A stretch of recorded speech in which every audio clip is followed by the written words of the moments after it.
스캐니랑 ATS-V 엔진룸입니다. 네. 뭐 이렇게 아무것도 없어요, 커버가. 이거 다 떼놨잖아요. 아, 그런가요? 예. 이거 언제 떨어졌대? 네. 예. 자, 이게 엔진룸 커버. 네. 그 다음에 앞쪽 커버. 네. 하체 몇 개 떼놨죠? 하체는 뭐 이렇게 많이 커버가 없어요. 네. 네. 엔진입니다. 원래는 이게 다 가리고 있었습니다. 이렇게, 네. 이렇게 가리고 있고. 예, 보호치기 좋으라고 띄었습니다. 요렇게 가리고 있었죠. 네. 3.6L 트윈 터보 엔진이에요. 네. V6니까 3기통씩 양쪽으로 네. 예, 차저가 연결이 되어 있는 구조입니다. 플라스틱 광선을 샀나 보죠? 예, 그 커버 위에 또 막 덕지덕지 붙어 네. 있어요. 그러니까 처음에 제가 엔진룸을 봤을 때, 네. 엔진이 상당히 높네라고 생각이 들었어요. 네. 그런데 가만히 보면 요거는 여기까지가 엔진이고요. 네. 요 위쪽이 인터쿨러. 인터쿨러, 그러니까 흡기 네. 라인이 이렇게 가서 지금 가는데 네. 이게 또 뭐 호스가 달려 있죠. 그렇죠. 네, 그래서 이게 지금 순행식이에요. 네, 순행식 인터쿨러. 네. 네. 그쭉 라인을 따라가 보면 네. 요렇게 쭉 따라가 보면 아래쪽에 보시면 자 이게 보이시나요? 여기로 가잖아요. 네. 이 펌프로 해서 네. 밑으로 쭉 보냅니다. 예. 보내면 이 운전석 조수석 양쪽에 네. 자, 앞으로 가볼까요? 네. 양쪽에 아래쪽에 보면 네, 여기. 쿨러가 하나 있죠. 네. 이게 저 냉각수 쿨러입니다. 네네. 엔진 냉각수가 아니고 네. 인터쿨러용 냉각수를 시키는 쿨러죠. 네, 맞습니다. 쿨러로 여기서 밑에서 이게 운전석 쪽 양쪽에 있습니다. 네, 배관을 타고 이렇게 네, 또 아래로 갑니다. 가서 모여서 네. 다시 위로 올라가죠. 네. 위로 올라가서 이렇게 다시 가는 겁니다. 네. 그럼 이거 보시면 이 라인이 가서 이렇게 나뉘죠. 네. 나뉘어서 요렇게 가고 요렇게 가고 그렇죠. 이게 다 식힌 다음에 열로 나오겠죠. 더워진 게 다시 나와서. 네, 나와서 요 밑으로 모이겠죠. 그래서 네. 또 다시 다시 내려갑니다. 예, 순환을 해서 식혀가지고 다시 돌아 재순환되는 네. 네, 그런 과정입니다. 자, 흡기를 볼까요? 네. 이게 그 에어클리너죠. 네. 굉장히 크네요. 굵직하네요. 네. 네. 안에도 뭐 그렇게 큰가요? 저렇게 아, 크면은 열어볼 걸 그랬나? 그러니까 저렇게 크면은 에어필터가 비싸던데 아, 불길하죠.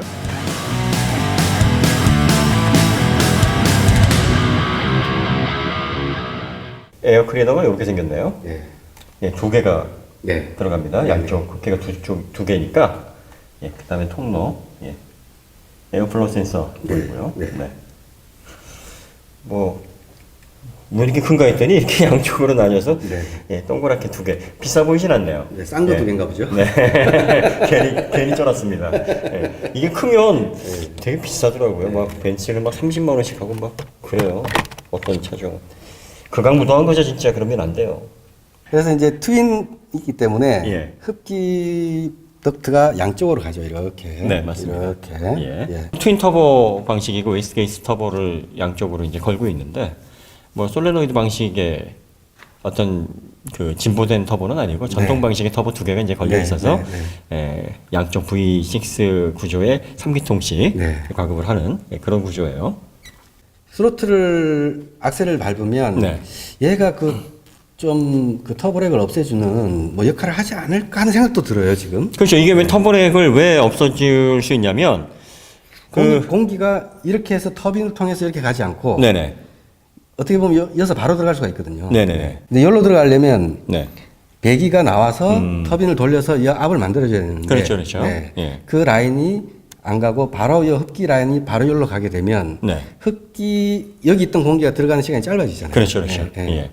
그 다음에 또 그 터보차저에서 그 흡기 효율을 떨어뜨리는 것 중에 하나가 네. 사용하고 남은 공기가 다시 역류를 해서 네.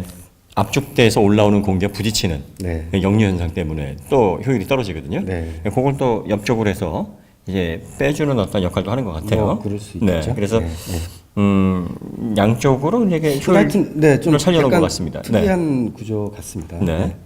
자, 이제 하이드로백. 여기 하이드로백이죠. 네, 되게 두껍네요. 네, 크고. 네. 굵은 호스가 연결이 된 걸 보시면 여 안쪽으로 해서 네네. 예, 흡기 쪽으로 연결이 돼 있습니다. 예, 에어 인테이크 네, 구간이죠. 네, 그 다음에 네. 이게 신호선이 나오고 있죠. 네, 저게 이제 에어 인테이크 센서. 흡기압 센서. 네네. 네. 그리고 요 안에 이제 그 연결이 돼 있어요. 고무 호스가. 네. 흡기압으로 빨아당기는 거죠. 네, 맞습니다. 진공을 만들어 주는 거고. 네. 근데 하여튼 되게 두꺼워요. 네, 저 보니까 센서가 보시 거던데 네. 보시가 저런 센서도 만들어 봐요. 혹시 많이 만들죠? 네, 뭐 안 만드는 게 없어요. 이게 참 이거 사이즈가 우리 저 편집자님 도시락통으로 쓰면 딱 맞을 것 같은데. 저렇게 밥 안 먹습니다. 저 조금 먹어요. 네. 제 연비가 좋습니다. 아, 그래요? 예. 연비 안 좋으신가 봐요. 자, 알루미늄이죠. 네, 알루미늄입니다. 얘는 네, 예. 이건 철이고요. 네. 네. 네, 여기 앞부분도 전 아, 이건 플라스틱이고. 플라스틱이고요. 네. 아, 팬더도 한번 붙여보실래요? 네, 딱 붙네요. 네. 도어 쪽도 한번 붙여보시죠. 네, 붙네요. 루프. 네. 스틸 사용은 많이 됐어요. 네. 외장은 다 스틸 네, 아니에요? 네, 외장은 뭐 스틸로 다 됐고요. 네. 이쪽에 하우스. 홈랩트 한번 볼까요? 네, 이거는 잠깐만요. 네. 알루미늄일까요? 아니면 철일까요? 네, 알루미늄이겠죠. 네, 그럼 4개가 안 되는데. 저도 알루미늄. 네. 알루미늄 합금입니다. 보나마나. 예. 이 안쪽에 그 카본으로 해가지고 예 공기 들어갈 수 있도록 예 해놓고요. CTS-V는 안쪽이 다 카본 아니었나요? 아, 뭐 가격 차이가 좀 나니까 이게 9,120만 원짜리 모델인데 네. 예, 여기 그래도 카본이 좀 있어요 이렇게. 예. 아, 그리고 뭐 한 가지 이제 설명을 한 가지 더 할 수 있을 것 같은데 네. 여기 본네트에 이제 구멍이 뚫려 있잖아요. 네. 그 구멍의 역할에 대해서 물론 이제 공기가 들어가서 네. 찬 공기를 빼내는 역할도 해요. 그렇죠. 네. 그런데 이것도 역시 에어로다이나믹 역할도 하거든요. 그렇죠. 그러니까 바람을 맞으면 네. 앞에서 맞바람을 맞을 거잖아요. 그렇죠. 그럼 바람이 튀어서 위로 올라가잖아요. 네. 그럼 여기에 진공이 형성되잖아요. 그렇죠. 그 진공이 이 차를 들어 올리는 양력으로 작용을 하거든요. 그렇죠. 그래서 어느 부위가 여기는 앞쪽은 바람이 눌러줄 거고 네. 안쪽은 뭐 눌러줄지 들어 올릴지 그건 모르는 거고 네. 하여튼 이 포인트에서 이 차의 설계자는 네. 이 포인트에서 공기가 위로 올라간다. 네. 여기서 음의 압력이 생긴다. 그래서 여기서 차가 올라간다. 네. 그러면 음의 압력이 생기면 반대로 구멍을 뚫어주면 그렇죠. 음의 압력이 해소될 뿐만 아니라 공기가 잘 빨리 올라갈 거잖아요. 그렇죠. 예. 그러니까 결국은 그 냉각의 효과도 있지만 네. 에어로다이나믹스의 효과도 있어요. 그러니까 보통 팬더에 구멍을 막 뚫어 놓은 차도 있어요. 그렇죠. 그게 그 휠 타이어의 냉각만을 위해서 만든 게 아니라 그렇죠. 예. 결국 냉각 효과를 극대화한다는 이야기는 여기서의 양력 효과를 없애줘야 그렇죠. 여기서 음의 압력이 생겨야 공기가 쫙 빨아당기니까 네. 원래는 그게 철판으로 막아놨으면 차를 띄우는 작용을 하던 거를 구멍을 뚫어서 띄우는 작용도 없애버리고 그렇죠. 공기도 빨아당기는 그 두 가지 효과가 같이 있는 네. 거예요. 그러니까 여러분들이 그 여기서 양력이라고 하니까 공기 역학을 좀 이해 못하시는 분들은 헷갈릴 수 있는데요. 네. 보통 그 에어로다이나믹이 양력을 계산을 해서 네. 하는 그 과학이에요. 그래서 비행기가 이렇게 동체를 띄우는 거를 자동차에서 반대로 생각을 뭐 그렇게 하시면 생각할 수 있죠. 예. 네. 그러니까 보통 그 에어로다이나믹이라는 무조건 누르는 걸 생각하시는데 네, 양력의 원리를 이용해서 그 띄우는 걸 해소하는 게 또 중요해요. 그렇죠. 네, 네. 네, 그런 원리를 이용을 합니다. 그래서 상당히 이해하기가 좀 어려운 부분이고 고차원적인 공학이죠. 그래서 단순히 눈으로만 봐서 해석할 수 있는 부분은 또 아니에요. 그 부분이. 자, 어쨌든 뭐 엔진은 또 이렇게 돼 있고요. 470마력을 내고요. 이게 470마리나 돼요? 네. 여기. 상당히 강력한 예. 출력을 냅니다. 네. 네. 인상적인 건 뭐 터보렉이 거의 없었어요. 여기 색깔이 아주 인상적입니다. 네. 네. 뭐 핑크색이네요. 예, 뭐 불량 주스 같이 생긴. 아니, 부동액이 원래 이런 색깔인가요? 네. 뭐 녹색도 있고, 네. 뭐 저런 색도 있고, 그러게요. 에틸렌 글리콜로 네, 색깔이 아주 이쁘네요. 만드는 거니까 뭐 색깔이야 뭐 그냥. 예. 이 빨간색이라서 일부러 이 색깔을 넣는 거 아닐까요? 예. 그런가요? 네. 그걸 맞췄나? 근데 이제 에틸렌 글리콜이 네. 좀 그 브레이크에게도 사용돼요. 네, 네, 여기요? 에틸렌 글리콜에다가 저거 피마자 오일 섞은 건데, 네. 예. 어쨌든 부동액이 이제 그 끓는 점하고 네. 어는 점이 다 높잖아요. 네. 그래서 브레이크액도 사실은 열 관리를 해야 되기 때문에 예, 성분이 많이 들어가 있습니다. 여러모로 쓸모가 많습니다. 좀 마시면 큰일 나죠. 아, 그래요? 네, 마시면 뭐 한번 마셔보세요. 바로. 싫습니다. 예. 요것도 이제 다이캐스트로 주물로 뽑아낸. 네. 네. 근데 압축 주조 같아요. 되게 단단해 보이는데. 지금 CT6도 그렇고 CTS-V도 그렇고 지금 캐딜락 전체 보시면은 그 하우스 쪽, 그 쇼크 셔브가 체결되는 이 하우스 쪽이 네. 알루미늄 합금으로 이렇게 좀 가벼우면서도 단단하게 조무조가 된 것 같아요. 알루미늄이 무조건 무게만 줄이는 게 아니라 가끔 비율에 따라서 막 달라진다. 그럼 열 처리 T6 열 처리하게 되면 강철보다 훨씬 강해요. 네. 그러니까 합금 비율 살펴봐야 되고 네. 이건 모르는 거예요. 한번 잘라봐야 되고 단면을 봐야 되는 거기 때문에 무조건 이거는 무게의 이점만 있다 이렇게 볼 수는 없는 네. 겁니다. 엔진이 상당히 좀 프론트 미드십까지는 아닌데 뒤쪽으로 가 있어요. 예, 맞습니다. 구성인데도. 이렇게 보시면 휠의 센터 라인이 네. 거의 끝나는 요점이에요. 네네네. 이렇게 쭉 가시면 예. 얘도 야 엔진 많이 뒤로 가 있네요. 실린더로 따지면 거의 프론트 미드십이라고 할 만큼 네. 뒤로 가 있습니다. 네, 네. 그러니까 지금 캐딜락도 무게 배분에 드디어 신경을 쓰고 있는 거예요. 그래서 우리가 이게 얘가 요를 만들어내는 특성을 보니까 네. 상당히 날렵해요. 코너에 맞춰서 자연스럽게 손해를 하거든요. 네, 네. 그러면 무게 중심이 최대한 안쪽으로 네. 모여 있다는 거고 전후 밸런스가 잘 맞아 있다는 거예요. 그래서 지금 이런 부분에 있어서도 세심하게 설계를 했고요. 네. 근데 이런 차들이 정비성은 아주 극악이죠. 이쪽에 그렇죠. 손 한번 가려고 하면 이거 드러내야죠. 이거는 뭐 정비사들 입에서는 욕 나올 겁니다. 네. 다 마찬가지예요. 그건 뭐 장점이 하나 있으면 그렇죠. 뭐 단점이 네. 있을 수밖에 없는 거예요. 배터리 충전 단자가 여기 있는 걸 보니까 네. 그리고 저쪽으로 뭐 이렇게 뒤로 빠져요. 이게 배터리 네. 선이. 그러니까 네. 그 배터리는 트렁크에 들어 있고요. 네, 그런 그다음에 거죠. 이게 휴즈 박스고요.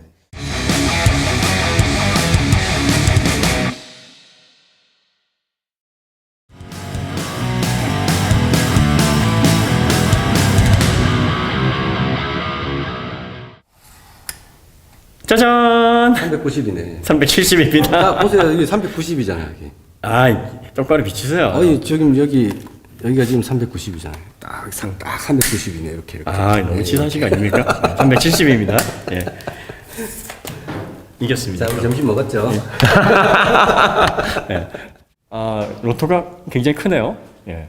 370이면 네, 차급을 보면 차가 좀 작아서 그런지 더 커 보이는 것 그러니까요. 같아요. 그러니까 370이면 보통 큰 차에서는 그렇게 크게 안 보여야 되는데 보통 큰 차는 390 정도 네, 다니고 네. 있으니까 380 예, 아주 큰 건 아닌데 브렘보 나오는 것들이 보통 380파이 많이 나오거든요. 네, 380, 좀 세면 390 뭐 정도인데 370이면은 뭐 큰 편에 속하긴 하나 아주 큰 건 아닌데 굉장히 커 보여요. 그러니까 굉장히 네. 커 보이네요.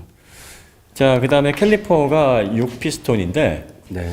어떻게 보면 되냐면 이게 피스톤이거든요. 네. 동그랗게 네. 여기 원, 하나, 둘, 셋. 쓰리, 그다음에 반대편에 한쪽에도 뒤쪽으로 하나, 둘, 셋 동그란 거 보입니다. 네. 보이나요? 네, 보입니다. 네, 여기 네. 둘, 셋. 예.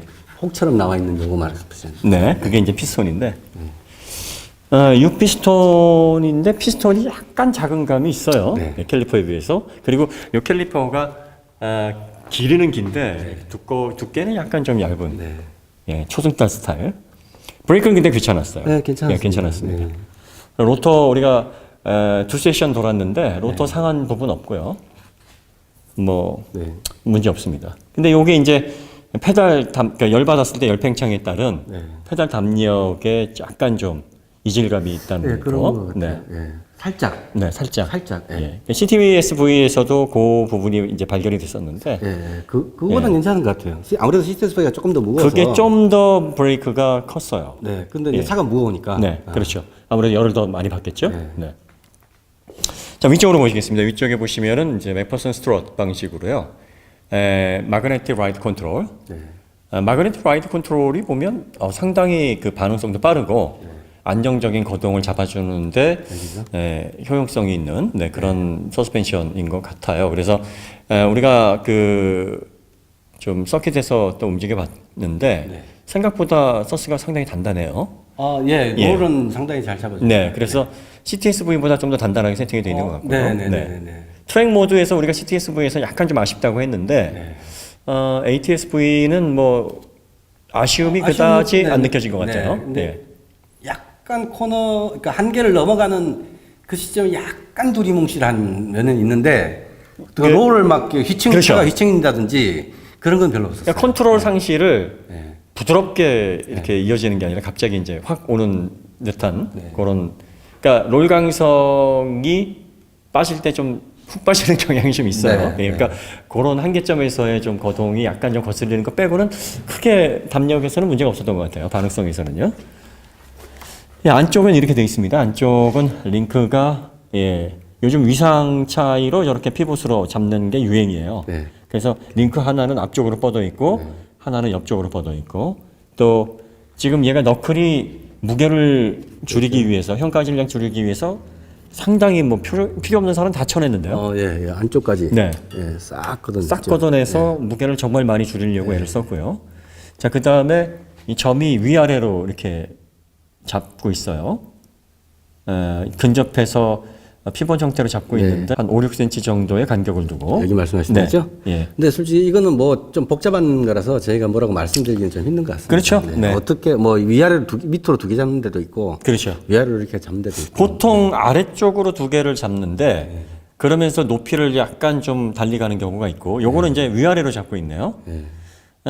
뭐 또 이렇게 해놓는 거는 그 조향각에 따라서 우리가 이제 지오메트리의 어떤 특성을 살짝 변화시켜서 주행감을 좀 끌어올리기 위한 뭐 그런 목적이라고 볼 수 있죠. 하여튼 뭐 M3도 그렇고 최근 나오는 차들은 거의 이런 형태인 것 같아요. 맥퍼슨 스트럿에서 좀 운동 성능이 좋은 차들은 이런 어떤 형태로 피벗 형태로 약간 위상을 놓고 두 개의 점으로 잡되 앞쪽 링크는 앞쪽으로 뻗어 있고 아래 링크는 옆쪽으로 이런 지오메트리로 구성을 하고 있습니다. 그게 이제 여러 주행 상황에 잘 대처할 수 있도록 설계가 가능한 구조라서 그런 것 같아요. 네. 타이로드 핸드 형상도 약간 좀 굴곡이 좀 져 있고요. 네. 재밌는 거는 이 타이로드 핸드가 이렇게 위상차가 있잖아요. 그럼 꼭 딱 그 중간에 위치해 있어요. 딱 중간에.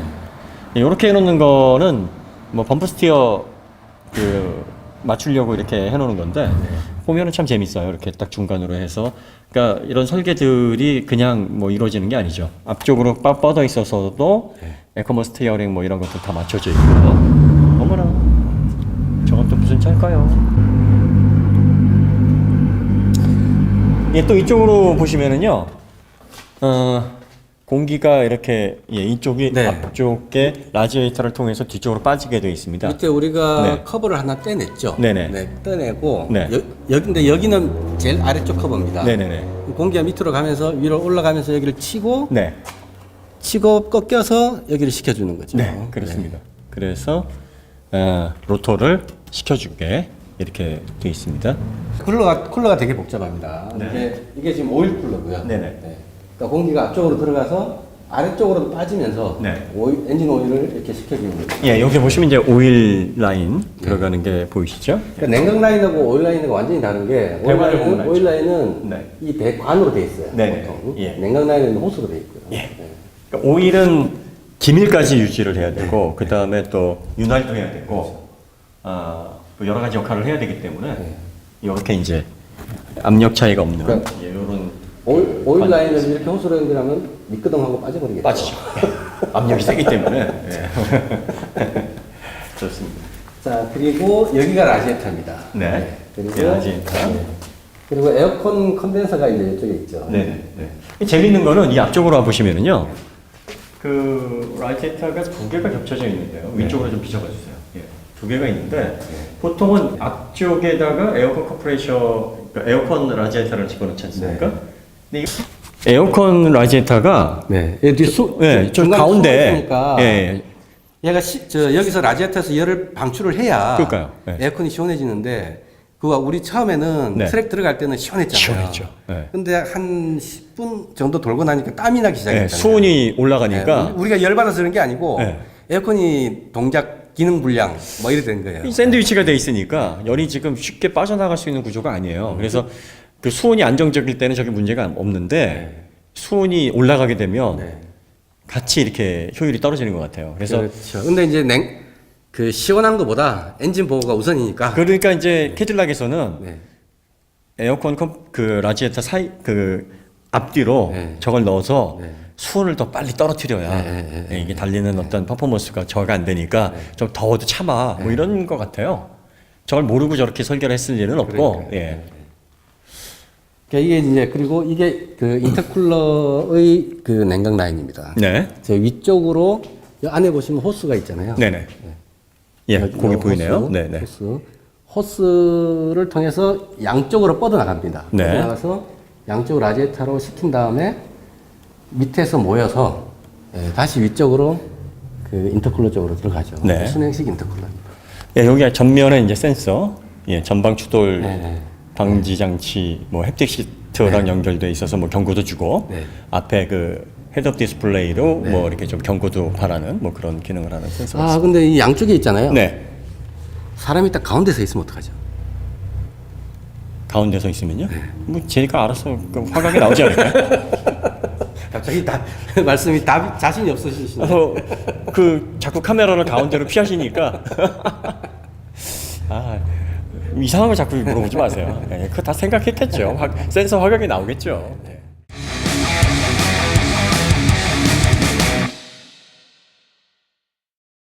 얘가 이제 알루미늄 서브 프레임이죠. 예, 이쪽 안쪽으로 보시면은요. 이게 예, 얇지가 않습니다. 네, 이게 제대로 된 서브 프레임이고 그 위쪽에 서브 프레임이 있고요. 네. 그걸 덮는 덮개처럼 보이는 것도 네. 프레임 역할을 합니다. 그러니까 요즘 왜 이런 트렌드가 생기냐면 네.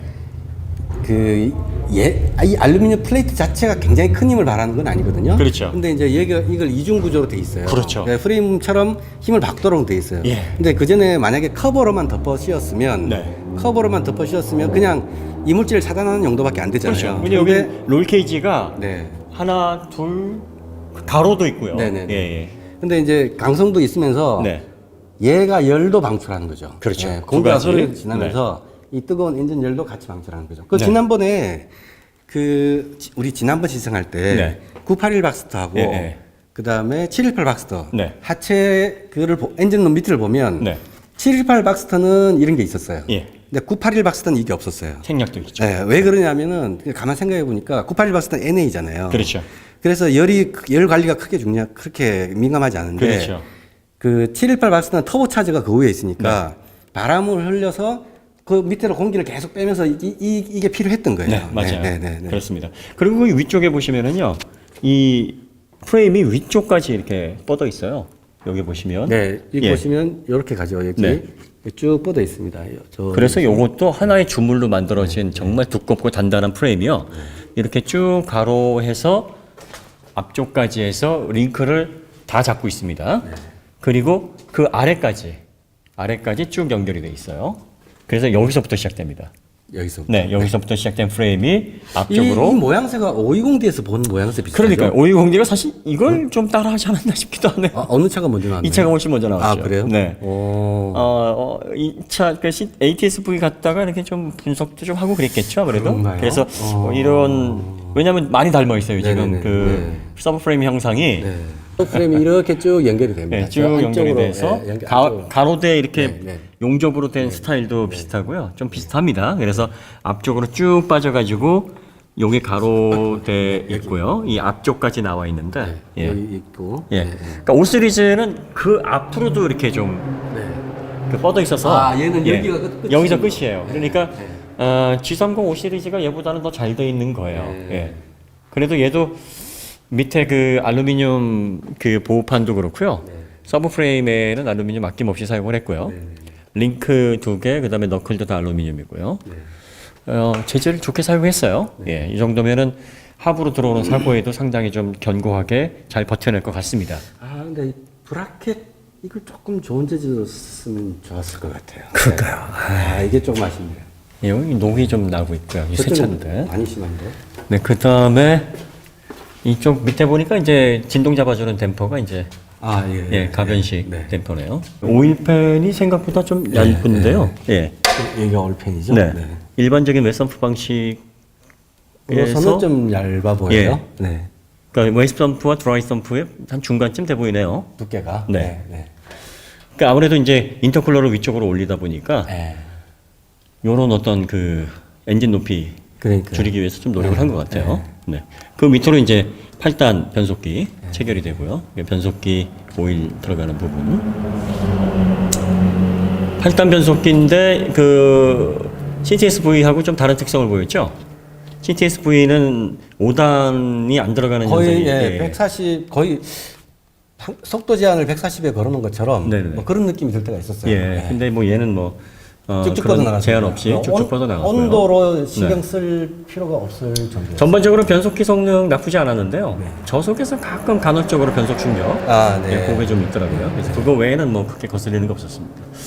자, 그 배기 라인 한번 볼까요? 배기 라인이 양쪽으로 이렇게 빠지는 형태입니다.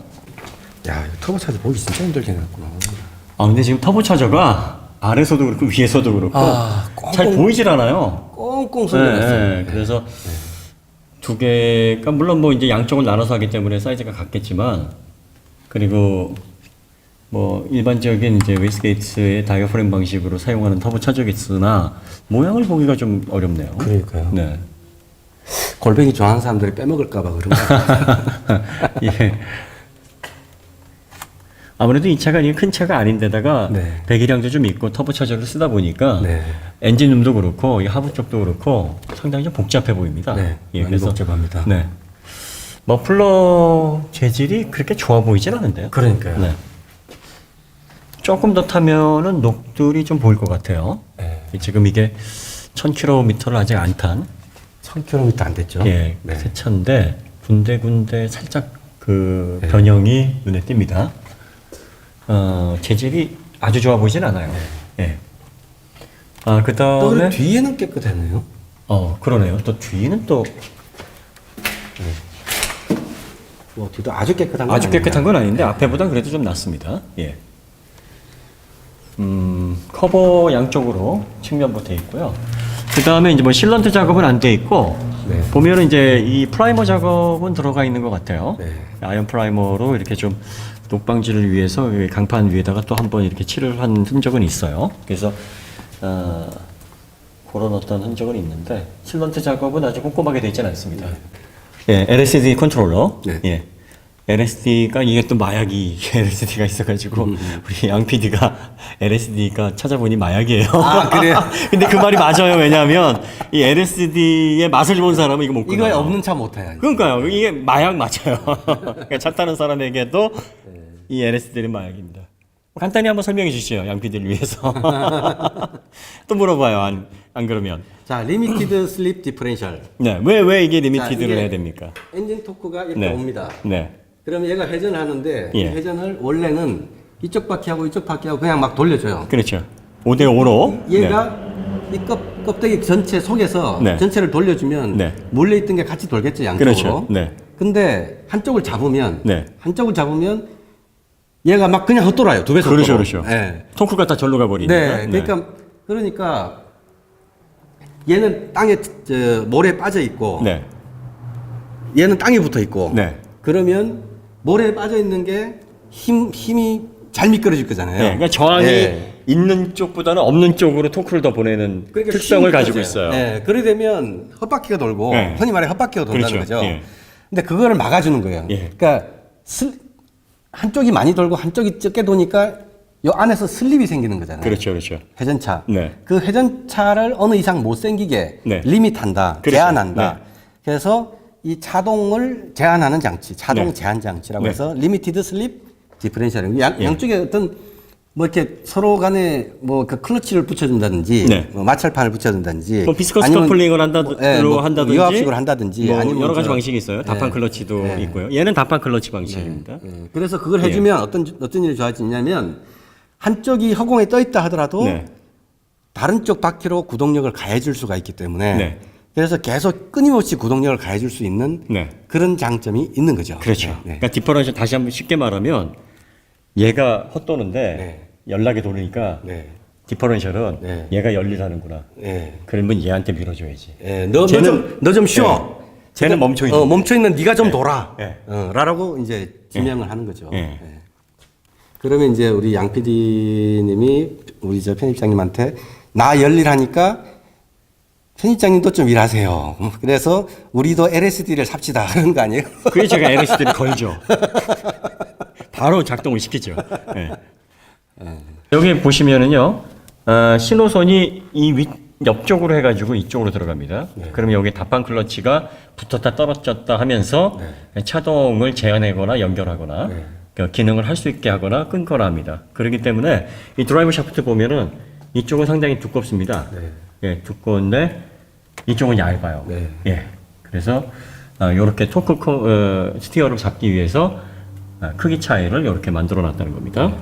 디퍼런셜 안에도 이제 오일이 들어가요. 그래서 그 카센터에 가면 이제 대후 오일 갈아주세요. 하면 이제 그 디퍼런셜 안쪽에 이제 들어가는 오일인데 그게 뭐 윤활도 하고 냉각도 하고 기밀 유지도 하고 뭐 이제 여러 가지 역할을 하는데 이게 좀 특이하네요. 그러니까 오일 라인이 두 개가 뽑아져 있고 뽑아진 거를 가만히 보면 이 두 개가 갈라져서 하나는 이렇게 해서 앞쪽으로 갑니다. 그리고 이쪽은 이렇게 해서 앞쪽으로 갑니다. 그렇죠. 그래서 쭉 해서 올라가네요. 앞쪽으로 쭉 가버려요. 그러니까 그 디퍼런셜 오일을 앞쪽으로 보내서 냉각을 시키는 것 같아요. 그렇죠. 그건 참 특이하게 굉장히 특이한 것 같아요. 냉각을 시킵니다.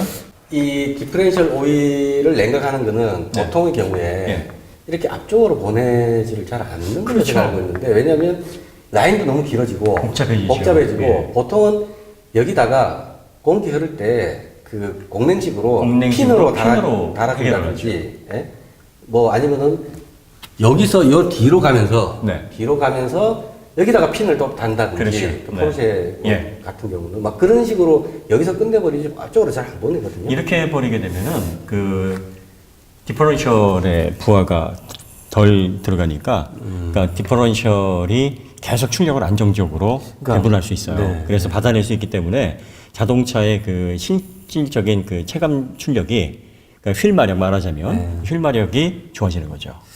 아 근데 이렇게까지 할 필요가 있을까? 고성능차는 이렇게 해야죠. 예, 좋은 성입니다. 그러니까 상당히 세심하게 소비자들을 위해서 성능의 어떤 손실 없이 리스크 없이 설계를 하기 위해서 이렇게 썼다. 그게 보여지는 장면이네요. 하여튼 뭐 드라이브 샤프트 뭐 이렇게 양쪽으로 나눠서 이렇게 두께를 달리가는데 여러분들이 왜 그 샤프트가 통쉐하고 뭐 속에 비어 있는 거하고 어느 게 강하냐 이렇게 생각을 하시는데 어느 게 더 강하죠? 강승은 저 할로우 샤프트가 뭐죠? 속에 구멍이 있는 그게 훨씬 그 파이프가 훨씬 강해요. 근데 잘못 알고 있는 게 통세가 더 강할 거라고 생각하지만 같은 재질을 하더라도 더 속에 강합니다. 구멍 뚫려 있는 게 더 강합니다. 그게 비틀린 모멘트에 더 강해요. 그래서 그 잘못 알고 계신 분들이 좀 계세요. 통쇠를 쓴다고 좋은 게 아닙니다. 드라이브 샤프트가 그래서 안이 다 비어 있어요. 그 쉽게 생각하면 어떻게 생각할 수 있냐면 우리 빨대 속이 비어 있잖아요. 근데 딱딱하잖아요.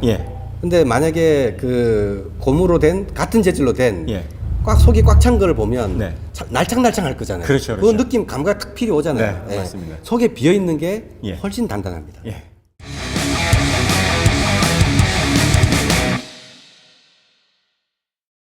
여기 보시면 이제 링크가 5 링크 방식이고요. 다 너클 빼고는 주철로 이루어져 있습니다. 뒤에는 주철이네요.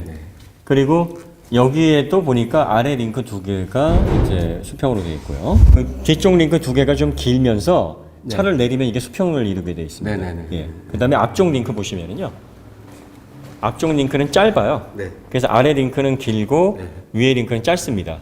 그래서 이게 내리게 되면 자연스럽게 지금 이게 내리면 완전 수평이 안 되고 약간 한 요 정도 되겠죠. 그래서 여기서 하중을 더 받으면 조금 더 올라가겠죠. 올라가면서 밖으로 밀겠죠. 미니까 아웃이 됩니다. 잘 돌게 만드는 거죠. 그리고 링크 자체가 하중을 받으면서 마이너스 캠버 쪽으로 잡혀 있어요. 그래서 후미가 선회를 따라서 잘 돌아가는 특성이 이 링크에서 그대로 나옵니다. 또 스테빌라이저가 두꺼우면서 그 너클 끝에 걸려 있습니다. 이 정도면은 굉장히 강성 있게 걸려 있는 거죠. 그러니까 우리 작용을 많이 하는 거죠. 완전히 대비되는 게 520D 같은 경우는 얇고 얇은데다가 스테빌라이저가 한 요 정도 걸려 있어요. 그렇죠. 그러니까 이 휠이 한 5cm 움직일 때 한 요 정도 되면 한 1cm, 2cm밖에 안 움직여요. 그렇죠. 근데 지금 여기는 끝에 걸려 있잖아요. 거의 얘가 같이 5cm 움직이는 휠하고 거죠. 똑같이 움직이는 거예요. 뭐 엄청 세게 움직이는 이렇게 거예요. 되면은 스테빌라이저의 탄성이 그대로 전달이 되는 거예요. 그래서 여러분들이 단순히 두껍다 그래가지고 이렇게 작용을 많이 하는 게 아니라 두께도 봐야 되지만 어디에 걸려 있어서 힘이 어느 만큼 작용을 하느냐 그걸 보셔야 되는 거죠. 그리고 이 작동 거리도 볼 필요가 있고. 그렇습니다. 복합적입니다. 지금 정확하게 그러니까 복합적으로 봐서 스테빌라이저 강하게 걸려 있고 스프링도 단단하게 지금 탄성이 조절돼 있고요. 그다음에 마그네틱 라이드 컨트롤 역시 고성능 차에 맞게 강성이 잘 조율돼 있습니다. 또 컴포트 모드에서는 그렇게 잔충격이 왜 BMW 520D는 잔충격에 통통 튀어서 스포츠 맛을 남겨놨잖아요. 얘 같은 경우는 잔충격에 별로 부담감이 없어요. 뭐 부드럽게 넘어가면서 조여질 때는 또 확실히 조여지고 상당히 물건인 것 같아요. 그러니까 캐딜락의 그 마그네틱 라이드 컨트롤의 성능이 뭐 상당히 좀 잘 조율된 것 같아요. 뭐 1000분의 1초씩 스캔을 한다 그러니까 굉장히 뭐 바쁜 서스펜션입니다. 자, 여기 보세요. 움직입니다. 필러볼. 이렇게 되면 이건 필러볼이란 얘기예요. 그래서 여기 그 마운트 보시면은 안에 볼이 들어가 있어요. 자, 이제 레이저 포인트 제가 찍어드리겠습니다. 네. 자, 여기 말씀하신 거죠. 네. 근데 나머지는 다 이제 고무 부싱인데, 여기 지금 보시면 여기는 고무잖아요. 여기만 필러볼로 돼 있어요. 그러니까 그 CT6보다 필러볼은 좀 덜 사용됐어요. CT6가 더 많이 사용됐는데 여기에도 이제 맨 뒤쪽에 가장 긴 링크가 필러볼을 사용을 했다는 점입니다. 이렇게 되면 동작이 더 선명해지고 또 깔끔해지면서 선회력에 있어서 그러니까 컨트롤하는데 운전자가 확실한 피드백을 얻을 수가 있죠. 저 CTS-V보다는 조금 덜 선명했다는 게 아마 이런 것 같아요. 네, CTS-V는 필러볼 링크가 2개였어요. 약간 그 선회력이나 뭐 코너링 포스나 이런 것들은 좀 더 좋았는데 운전자가 느끼는 피드백이 약간 불선명했던 이유 중에 하나가 이거였던 것 같아요.